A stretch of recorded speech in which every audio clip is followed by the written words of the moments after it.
Let me clear my throat. Hey. Oh boy. Oh boy, where? We are in here. We are in the building. We are in the building. Tonight. Let's get it on. Let's get it on. Let's get it on. Man, I got like a crazy big ass fly in here that I'm trying desperately to kill. I brought this towel from the damn kitchen.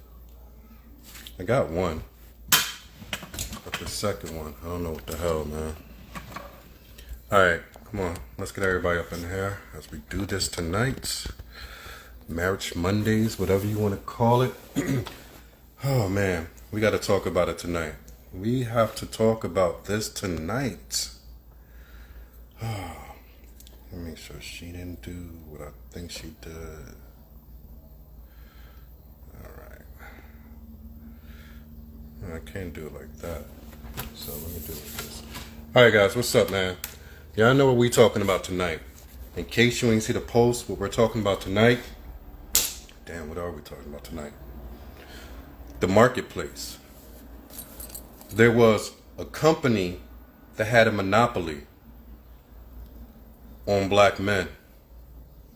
And that company, no, it's not the Democratic Party. That company is referred to as black women, black American women. They had the monopoly. That's why, if you ever notice, when there's a company that is a monopoly, they could charge whatever they want to their customers. Then they could treat them any which way they want, because if you need that product, especially if that product is a basic necessity in life, what are you going to do? Where are you going to go? It reminds me, when I was a little kid, just before cell phones and everything came into place, there was this company called Blue Bell. And if you guys remember, they had the big yellow phone book and even the smaller white pages. At that particular time when it was all landlines, Blue Bell was a monopoly. They serviced the entire United States of America for your landline, for your phone calls. Besides them, there was no one you can go to.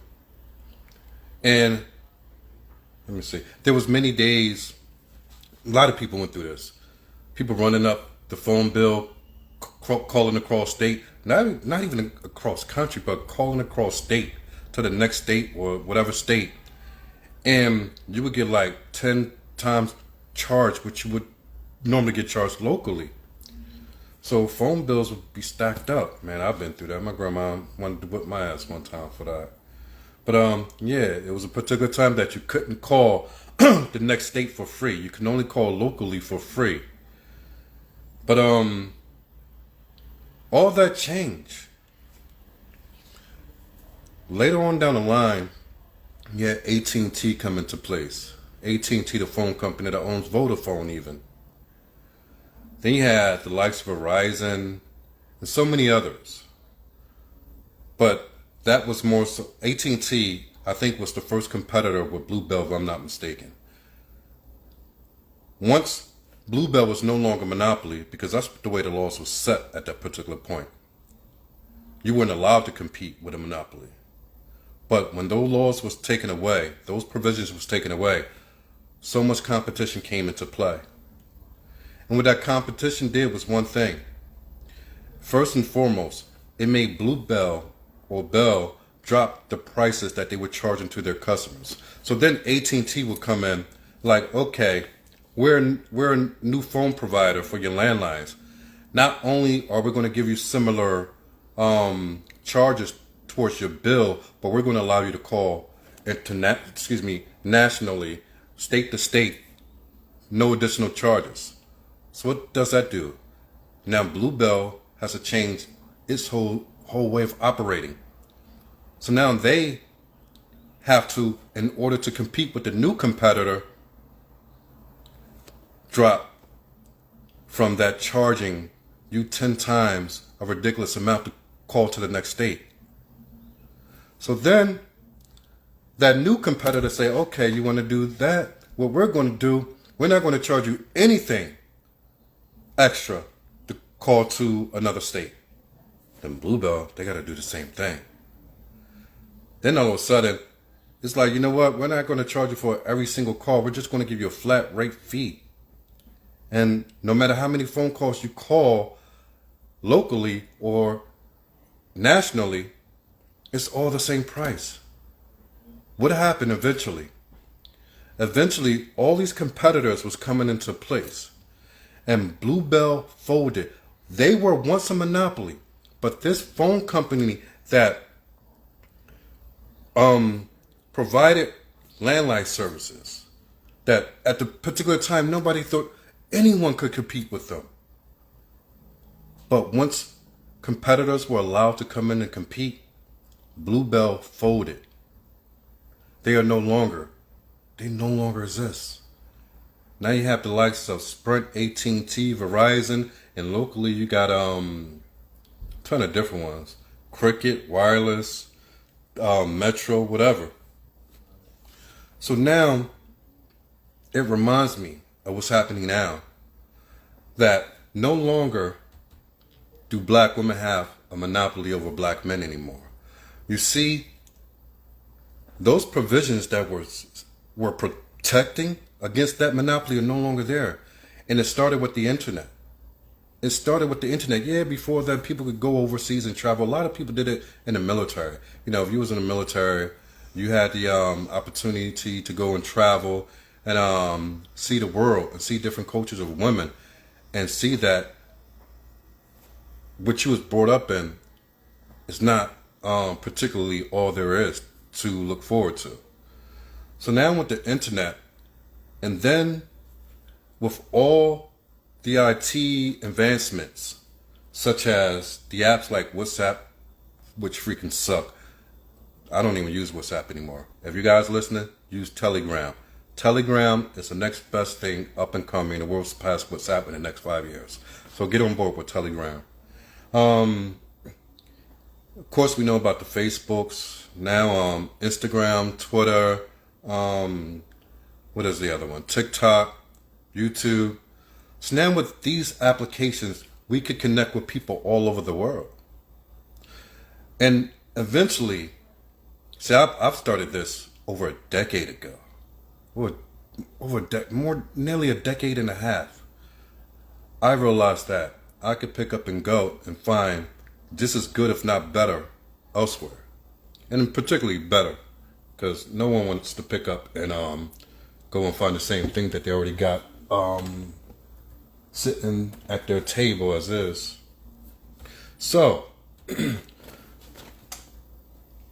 with all this being said, why is it so that it's necessary for me to say that black women no longer have a monopoly over black American men? You see, if you're listening, this is not new to you when it comes to westernized women and the way they think. This is my favorite shirt, by the way. I got this shirt for, I think, like $6.99 or $7.99 at Burlington, man.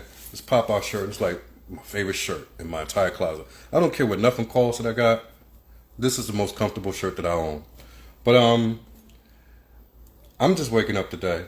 But early this morning, I ran to the post office to pick up some stuff from a P.O. box. There's this true story, hand on the Bible.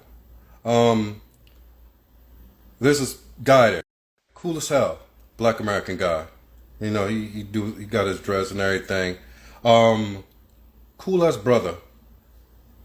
I've been knowing him for some months. We chatted a couple times while I was there at the post office, because he always makes sure I get everything that I'm come for.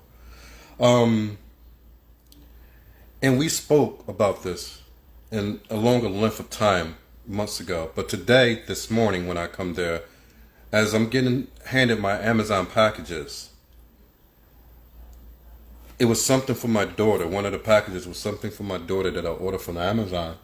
And I asked him, do you have any kids? He said, no. I said, oh, you're not married? He said, no.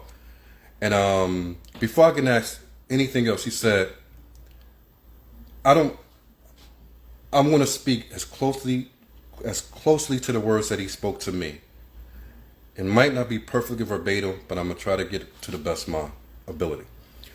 His response as he continued, when he said he's not married, and he went on to say that he doesn't think that he can deal, or he just doesn't want to deal with the women of today because of their Western mentality. And I started to say, oh, because they all about looks. And as I was saying, he was like, yes, and they all about this.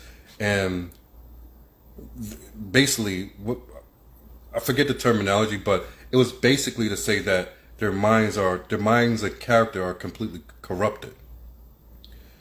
There are some nice black women, but even the majority of them, as nice as they are, and they are nice, I work with some, I know some nice ladies here. But when it comes to being fit for a relationship, it's very hard to find. Let me say that. And it doesn't mean that the person has bad character. A lot of these things happen because of the way a person is grown up or raised. Or raised with or without, lack of being raised. But he also went on to say that if he felt that if he was to marry someone here, from his pickings here in America, that he would take an L. And if he took an L, it would be nearly impossible to overcome that, at least for half of your remaining life. What he meant by that is having kids, marrying in certain states, having to pay alimony, having to be stuck on child support, can't see your kid. Because, oh, that's what he said. He said because the laws are made for them to get away with. That's what he said. He said the reason that he doesn't want to, because he feels he's going to take an L, is because the way the laws are made. The laws are made for them to get away with everything and for you to get away with nothing. Yet even held accountable as a black man for the things that they do. Now imagine that. And the laws work that way. No doubt. We all know it as black men here. The laws are made in a way that they protect the woman from being accountable for any bad actions. But at the same time, you're held accountable even for her bad actions, which makes no sense. So he went on to say that unless the laws are changed, he doesn't see himself getting married, at least not to anyone here. And I'm probably about 10 years a senior, so I'm going to say the brother's around 30, early 30s or whatever. And it's not funny, but it's interesting because you hear people speak like this on YouTube, social media, but here it is. I'm speaking to people in person, hardworking, everyday black men. I'm connecting with these men in person, and I'm hearing the very same thing. So now it's come to a point that hard-earning black men are deciding that it is better for me, even I'm speaking as them, it's better for me to be alone, even at the age of 30, and have nobody, than risk taking an L with the pickings and the mentality that I have to choose from today. That is very deep. I don't mean deep like from the boys. I mean very deep in thought. Oh man. So now, let me just pull this up and stuff. So now,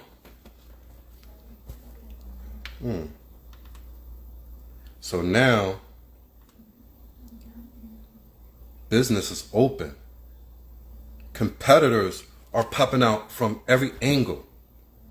Competitors are popping out from all different countries, all different types of women, all colors of women, all ethnicities of women are popping up from all over the globe in search of one particular type of man, black American men or black men. A lot of women from different countries love men from Africa. They love men from Africa. And some of them love men from America. I'm going to tell you one thing. Black men from Africa, black men from America, women see them as the most loving type, I would say the most loving type of men, one way or the other. I think women get this fantasy that black American men are more romantic. I don't really believe that. I think that we're romantic when it needs to count, like on special days or special events, or, if break up the makeup type thing. But in actuality, we're more similar than we are different. I remember one girl told me that she get tired of dating her African. This is some girl that I dated long ago. She said that she gets tired of dating her African men because all they want to do is pelvic thrust. I'm like, what the hell is pelvic thrust? The only time I heard pelvic thrust was on SpongeBob for an episode. Pelvic thrust, woo, woo. Oh man, I used to love some SpongeBob. But in actuality, you with anybody long enough, it's just gonna be that. But you still got to keep it romantic. At least have some dates, some special events that y'all do, and keep that little bit of romance. No matter whether you're together 10, 20, 30, or 40 or 50 years. But black men are being sought at from all these other companies. When I say companies, I mean women. So now that black men are being sought at after all these companies, all these corporations are saying, we want to hire you. We want you. And this one American company has given you minimum wage, no benefits, and treat you like ish. So what do, black man? This American company is paying you low wage, minimum wage, not even a livable wage. No benefits, no health benefits at all that comes with the job. In all likelihood, not even a 2-week vacation, maybe a 1-week vacation. And they treat you like dirt. And then you get this company that gives you a call from Africa, from Brazil. Mr. Lyles, we seen your work. We seen the company you work for over there in America, and we just like to say we love your work. We know that, based off the company principles and how their reputation is, how they treat even their best employees. We would love to have an employee like you on our team, and not only will we quadruple whatever they're paying you. We're gonna pay you tenfold that, and we're going to give you excellent health benefits, Mr. Lyles, and we're going to give you 30-day vacation, and we're going to give you a company car as well. How does that sound? Forgot to ask. We're gonna throw in a house for you. You relocate, throw in a house, and it's all you. We just want your services, Mr. Lyles, because there's no way that we can run our company the way that we desire to without the likes of you as an employee. What do you say to that? You say, no, I'm going to turn it down because I've been so used to this abuse from this company that I've been with for 20 years. No man in his right mind. No man in his right mind would say that. But what he will say, if this is real and this is legit, I'd love to take you up on your offer. What the hell do I got to lose? All I have to do is gain. The only thing in it is for me to gain. There's nothing for me to lose. Because most been losing from the beginning. You hear me? So that's what's happening today. No more of a monopoly from black women over black men. Black men have discovered, which I've been saying for almost 15 years. I mean, I had my passport. I'm on my second, be on my third in no time. Be on my third 64-page passport book that continues to get used up. been saying this for almost a decade and a half. Get your passport. Get on a plane. I don't care where you go. Go somewhere else so you can see something different. Then you can make your decision. You can't determine what's best for you if there's nothing to compare it to. It's like an abuser. If you're somebody who's been with an abuser, if you've never been with anything else, and you've never seen anything else, when you was growing up in mom and pop's home, you've seen abuse. Your first boyfriend and your only boyfriend has been abusive. You don't know anything else. You think that's just how it's supposed to be. But it's the same way with black men. You haven't seen anything different than what you already been subject to.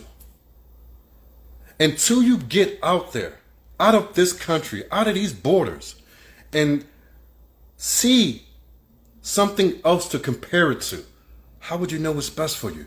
That's why I can't stand when people say, oh, I'm sticking on my own. I'm sticking on my own.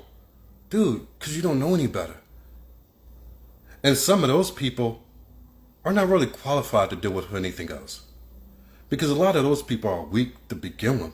So they need that abuse. They need that abuse to keep them occupied. Because as long as some of these black men who are over here saying, oh, I'm never going to leave my black woman, this, that, and the other, a lot of those are addicted to the abuse. Because I'm going to tell you, I'm going to give you one reason why. One of the reasons why. Because that abuse keeps them occupied. Occupied in a way that they don't have to worry about going out and competing against the world and being leaders and being builders. As long as you're addicted to the abuse that you take from the woman of the Western mentality, you don't have to concern yourself with being a builder.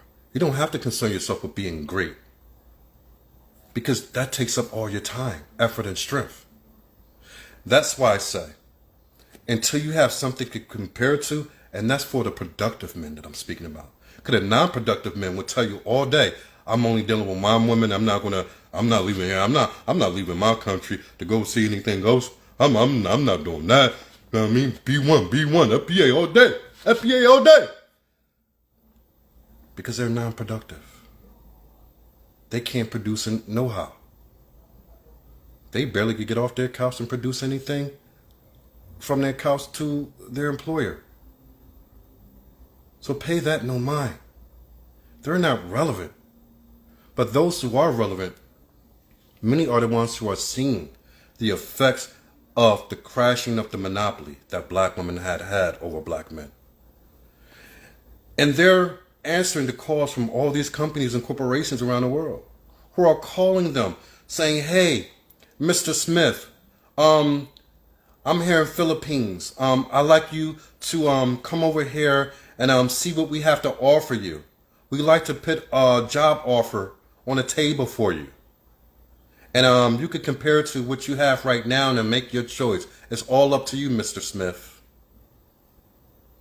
Mr. Smith gets on a plane, go to the Philippines. Say, wow, damn. I don't have to deal with all the I don't have to deal with me asking my woman for, can you go get me a glass of water? Even in Africa, they say fetch. Imagine saying that to a black American woman. Baby, can you fetch me a glass of water? What do you think, I'm your dog? Do I look like your mother? Dog? You better get up and get your own water. He can give you nothing. What do you think this is? That's a response you will get. Now, Mr. Smith over in the Philippines. Babe, can you fetch me a glass? Oh, damn, it's already here. Oh, never mind. You know what? Babe, I'm a little hungry. Can you... Oh, damn, sandwich, it's already there? Without me asking you? Oh, damn. Take it back to before Mr. Smith left America. Babe, if you can't give me water, the sandwiches is already made in the refrigerator. At least I made the sandwiches. Can you just hand me one? Can you bring one to me? I'm watching the game, babe. Man, you better get it yourself. I ain't your child. I'm a grown-ass woman. You better recognize. I keeps it real. This is what you will get. This is what you will get. The abuse from the American corporation and company called Black Women. But the other corporations and companies are wanting to treat you with respect. Because they understand that in order for you as a black man to be out and go compete against this world, you got to compete against white supremacy. You got to compete against your own people. Then you got to come home and be a leader for your family. How can you do all that? Well, every time you think about coming home, it's all about how can I avoid being in an argument so that I can get at least some semblance of peace. Because at the end of the day, that's what all men want is peace. All they want is peace.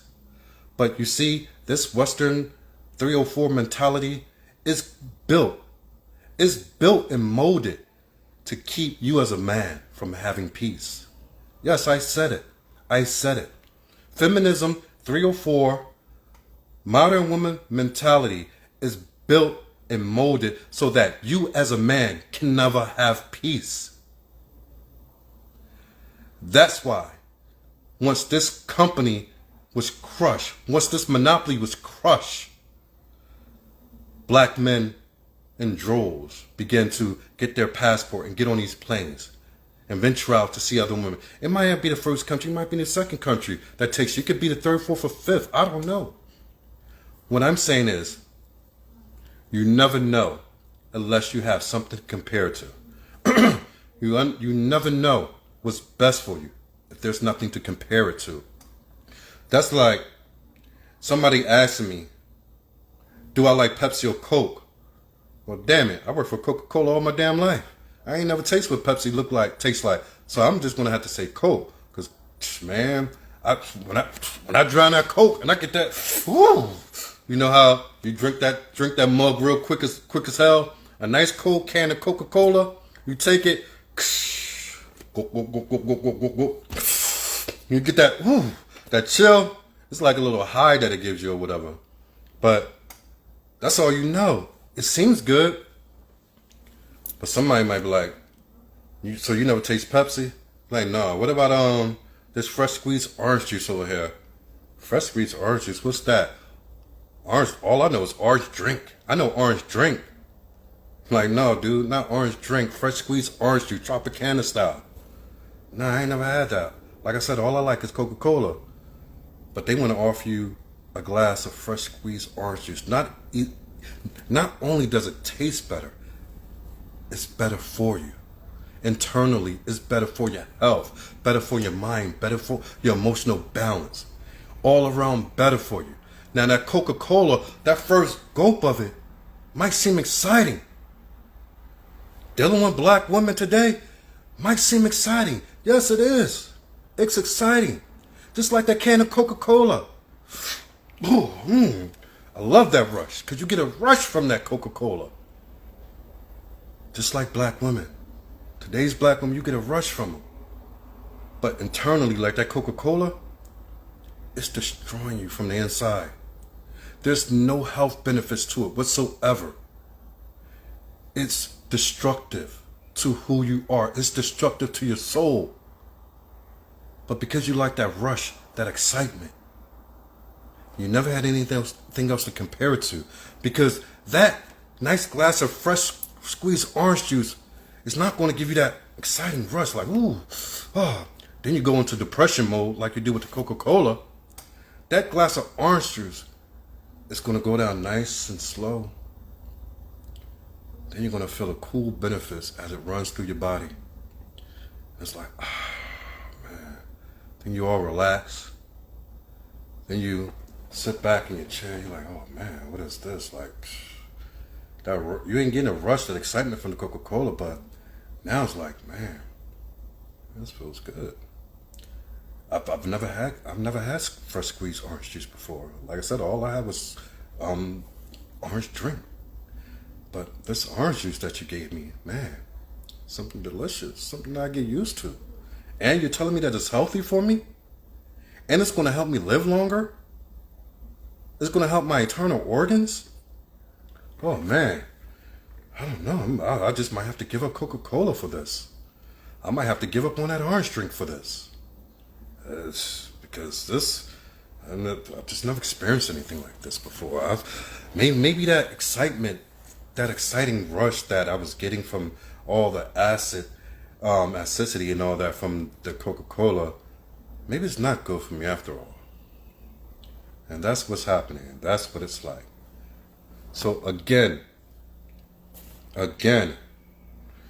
black men are no longer under the monopoly of black women.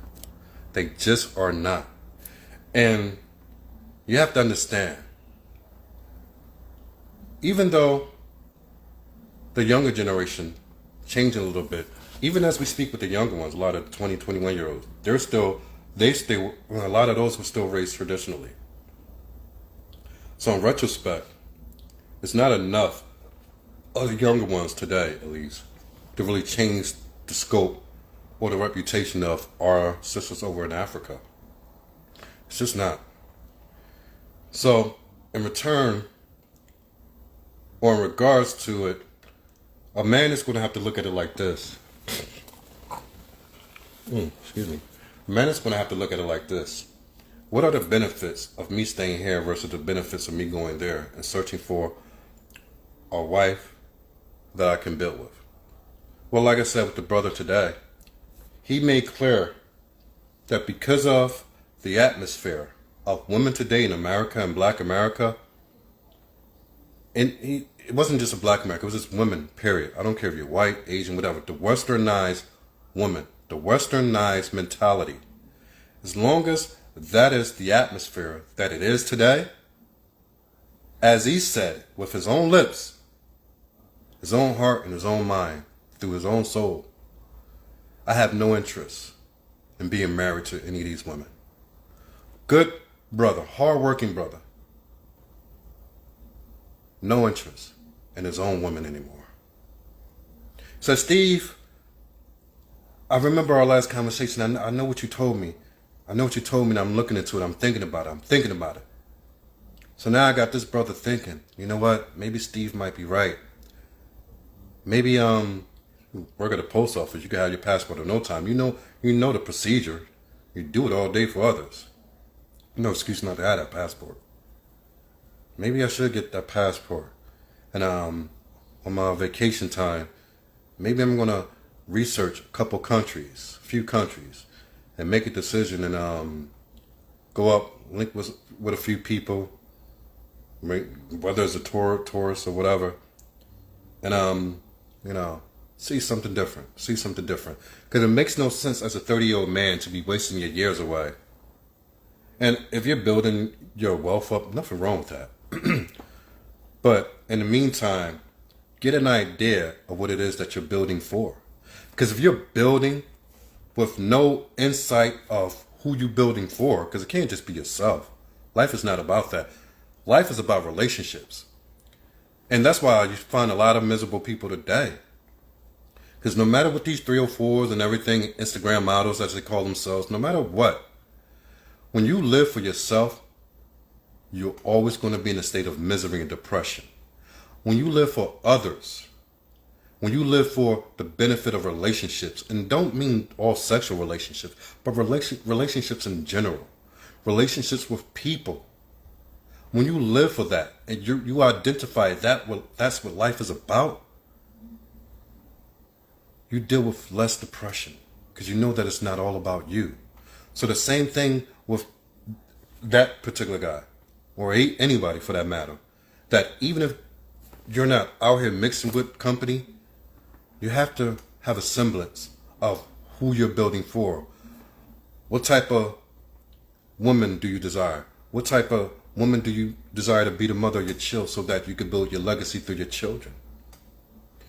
And let the name carry itself down to the end of time. Yeah, it'll all be burnt up with the fire with the coming of the Lord.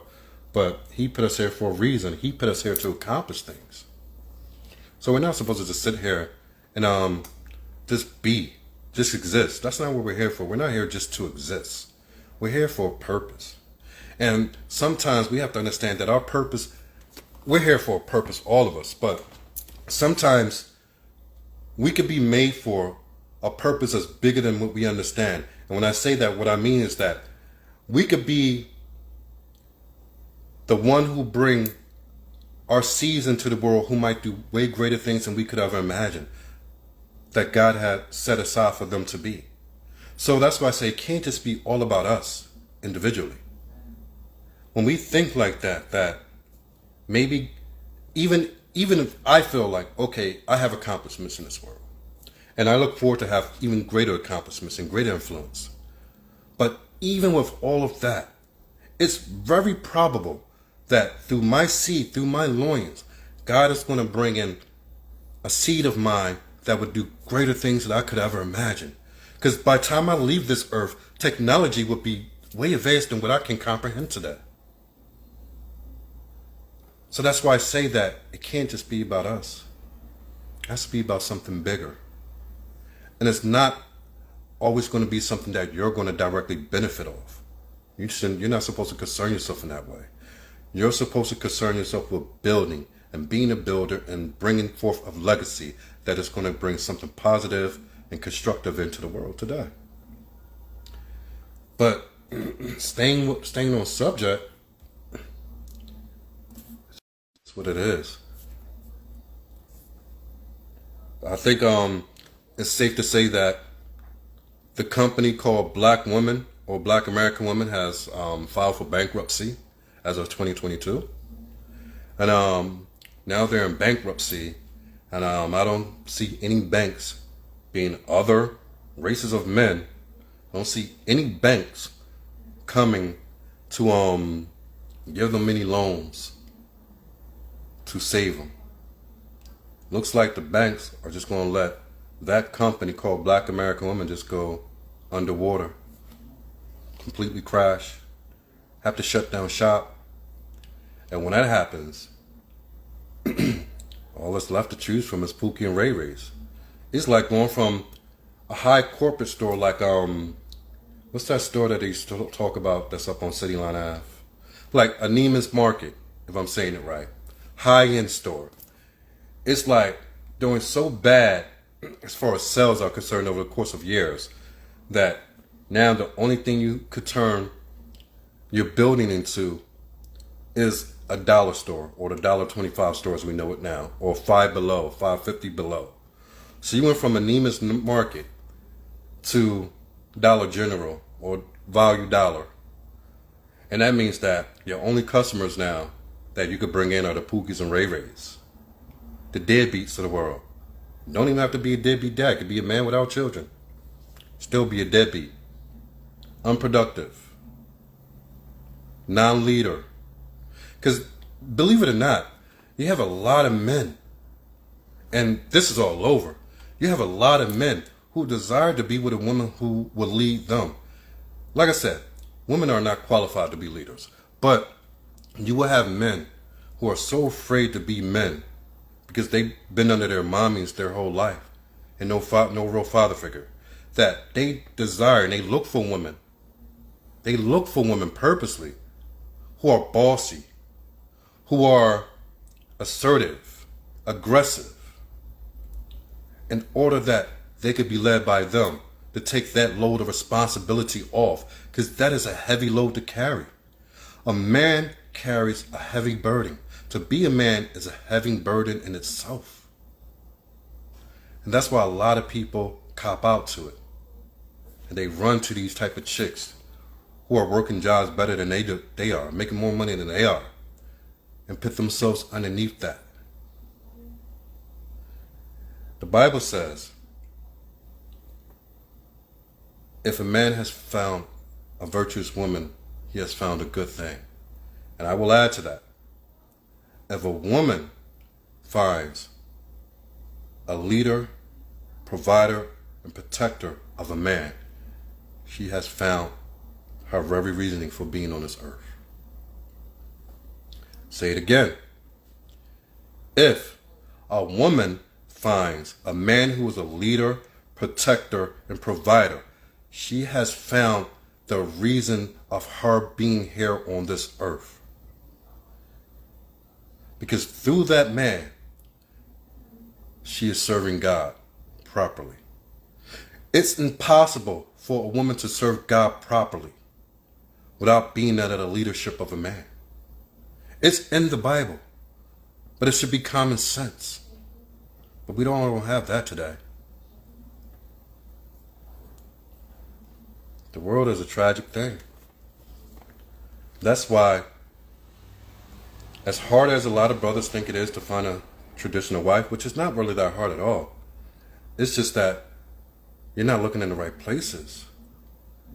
If you know that the atmosphere in a community is one way, then go to another community. It's that simple. It doesn't take a brain surgeon to figure that out.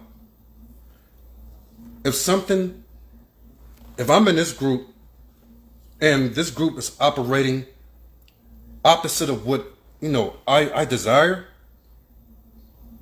it doesn't make sense for me to keep myself stuck in that group. I move to a group that's moving in the direction that I want. Simple. That's all it takes, man. But what do you guys think, man? What do you guys think? Do you think that the economy has crashed when talking about the corporation of Black American Women Incorporated? That's what we'll call it, Black American Women Incorporated.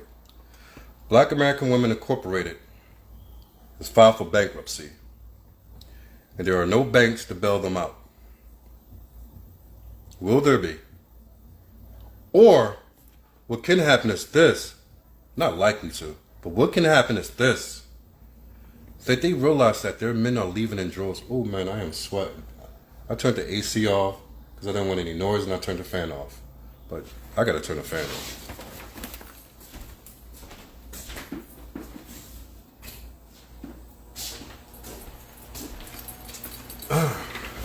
I thought cracking the window open would give me a little breeze, but it's so damn hot today.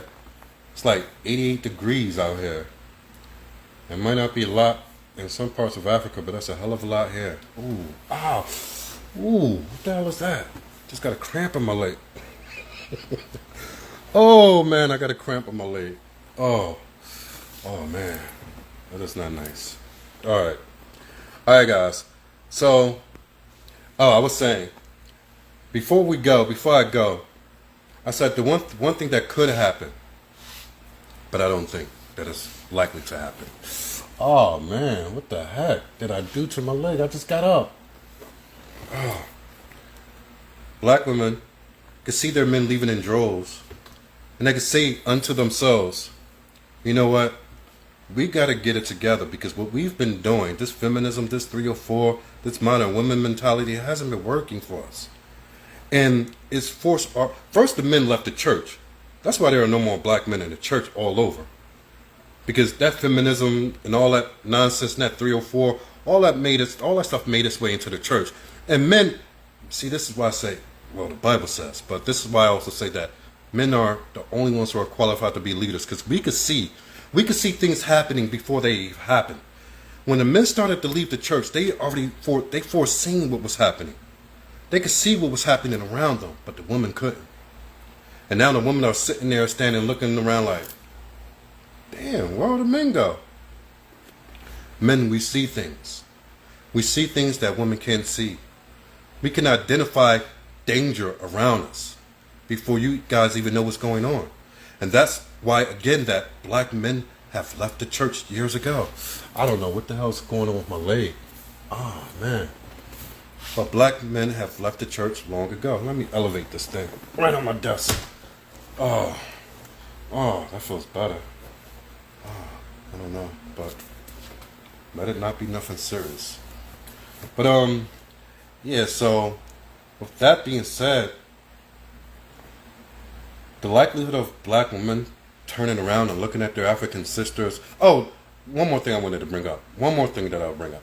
So I'm on the Twitter space yesterday, right? And all this Twitter beef back and forth, which made me do this video about FBA this, FBA foundational black Americans. We don't need Africans, F Africans, blah blah blah. They ain't with us. And I'm the main one saying that makes absolutely no sense at all. I'm proof and evidence that when you make the move to work with your fellow brothers and sisters, they will work with you. I built my whole company off that. My family structure off that. So everything about me is basically goes through Africa, from business to family to just living. All goes through Africa. So, and I'm not a one-off by any means. But what I want to point out is this, that these same brothers and sisters, some ignorant ass people, first let me say this. What they were doing, they was taking one Nigerian brother who have never been to Nigeria a day in his life, but he was born of Nigerian parents, and he was talking a whole lot of nonsense online. So they used him as an example why you shouldn't work with African people. It made no sense. Because I said that you guys are pushing a narrative, but you're doing it dangerously because you're giving false information to other people out there by using the person who never even been to Africa, no matter what he's born of. And you're using him as the example of this is what African people are like, or this was that one or that one. Taking five or six people who are of African descent and pointing out and saying that's what Nigerians are about, that's what Ghanaians are about, that's what Ethiopians are about, that's what South Africans are about. And I hate that argument. But these same people are normally the people who never spent one freaking day in Africa, on a continent at all. Out of 54 countries, they never spent time in one. But they would take their little check that they save up to go on a 2-week vacation to go to go to Rome, go to the Bahamas, go to Hawaii. But yet, they never take their time, effort, and energy and finances to interact with their brothers and sisters. But they be the same ones saying what African people are about, but never, ever in their damn life been to Africa. Makes no sense. So what I was saying is, I got deleted, I got banned from a room because I asked one question at the end of the conversation. I asked one remaining question at the end of the conversation, and it blew up the whole space. I said, since a lot of you guys feel this way about Africans, let me ask you one question. I said, who do you perceive as being better women for men? Black American women or African women?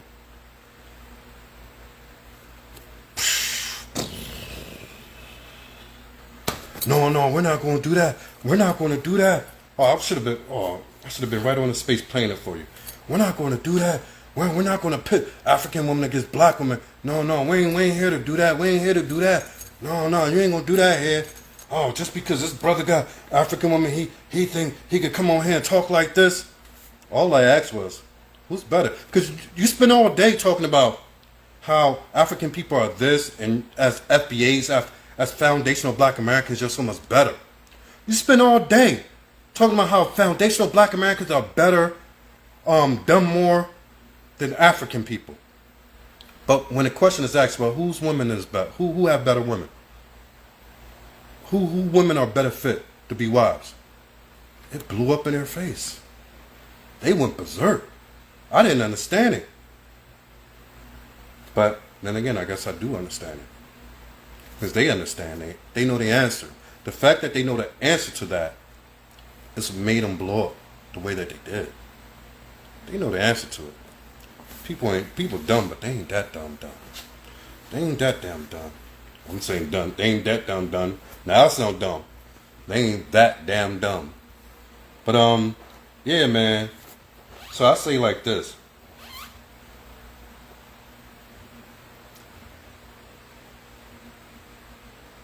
When it comes to all this, us seeking prosperity, we could do it individually, but as a people, it's never going to happen. First of all, I already know what we're seeking is never going to happen, and it's going to take the Lord himself to come back and fix all this mess, because as I believe the Bible, and the Bible makes it clear that these things are going to get progressively worse for us. There was going to be a time that seemed like peace coming out of slavery, and a lot of parts of Africa finding their independence. All this happened around the 60s with the civil rights, this and the other, but from 1865 on to 1965. So between 1865 and 1965, this seemed like a coming of age. But now everything is going backwards. But I say this. I say that to say this. I believe that God has made it so that black Americans will never be united. They will never accomplish what they seek out to accomplish unless they unite with their black African brothers and sisters. And with reparations, to talk about reparations, not to get off the subject a little bit, but to talk about reparations, I believe it'll be just like the days of Pharaoh back in Egypt, when Moses was saying, let my people go. And Moses saying, let my people go, other than slavery coming out of there in the 1800s, reparations is like that same call. Or us being taken in Babylon. It's like, free our people. The minute those reparations are given out, whenever they may be, it's going to be just like the days of old. That Pharaoh is going to regret what he just did. He's going to go after the people that he had under him with a wrath like we've never seen. And that's when the scriptures start talking about that it would be so bad that the remnant that's left will have to run into the mountains. Because the tribulation will be so bad that it will be almost no one left. So after those reparations, understand this, and I'm not speaking as the Lord told me to speak. I'm speaking what I believe the Lord has placed on my heart. Now, I'm not saying that he has. I said what I believe that he's placed on my heart to speak and say. That once these reparations come, it will be the beginning of the tribulation, because Pharaoh will go back after the people who once he oppressed with a wrath like we've never seen, even in chattel slavery. So, say that. I think it's a good way to end the show. I thank you guys for joining me tonight. Got a lot of you guys in here. Thank you guys for joining me tonight. And let's do a show Wednesday. And we'll do our show Friday. We'll have a bunch of guests on Friday. So we'll do at least 2 to 3 guests on Friday. And just gotta figure out the topic, but you guys know that. Always bring you some great topics, man. You guys gotta admit to that. Always bring you some great topics. So with that being said, we're gonna look towards Wednesday to do our show. Whether it's 6 o'clock or 8 o'clock, just look at the post and so you can check it out. And if you don't get the record, if you don't see the full record on here, I'm gonna start taking them down. Stop sharing them and just share some clips and put everything up on the YouTube. So if you want to see the fullness of any show, just hit up the YouTube at Marion Africa. And if you just want to see the clips without having to watch the whole show, you could go to Stephen D. Lyles, and it'll pop up. It'll say Marriage and Dating Show. And I'm just putting the clips to all the new shows and the old shows on there. So I'm going to take care of that as the week progresses. But there's a few clips up there already. Alright guys. I think we got our hour in. It's been a blessing to sit here and speak with you guys. So I'm about to knock my little pole down. Put a pole in my house one day for my wife. My wife's. They're going to start stripping for me. Big Daddy going to be throwing all them dollars. Alright, man. Alright, listen. This is the Marion African Show. Used to be Marion Ghana. The company still remains. Marion Africa with Stephen D. Lyles. Make sure you follow here on, I'm about to say Twitter. Make sure you follow here on Instagram. Tell a friend, tell a family member, tell a co-worker. And make sure you follow me on Twitter, man. Hit me up. Marion Ghana or Stephen D. Lyles on Twitter. And of course, YouTube, Marion Africa. So with that said, I hope you guys enjoyed the night, man. I love sitting here speaking with you. You know what I mean? There's a lot of special things to come along. And as this platform grows, we're going to do a lot of special things for all of you. So I really want to interact more and more with the audience. We're just building this. We're just getting started. We're just a few months into this. We're just getting started. But we're going to make sure that we find a way to make this one of the most exciting interactive shows on all the social media platforms. So yes, we're going to go to countries. We're going to go to countries. And we're shopping for venues as we speak now. So we could do something special. So we're not just going to sit here and talk about it. We're going to be about it. So we got a lot of great things planned for you, man. But it's all in the Lord's hand. I put it all in His hands, and I just do the work that I can do. I want you guys to be blessed. All you, my sisters, my brothers, no matter where you're from, be blessed. Continue to strive for the best you can, but remember that it's not always only about you, but it's about what you do for others. And as you do for others, you will have others that will come into your life unknowingly and unexpectedly who would do for you. So that's where the true blessings are. When you do for others without a desire for return, then others will come into your life unexpectedly and be a blessing to you. Alright, so I'm out.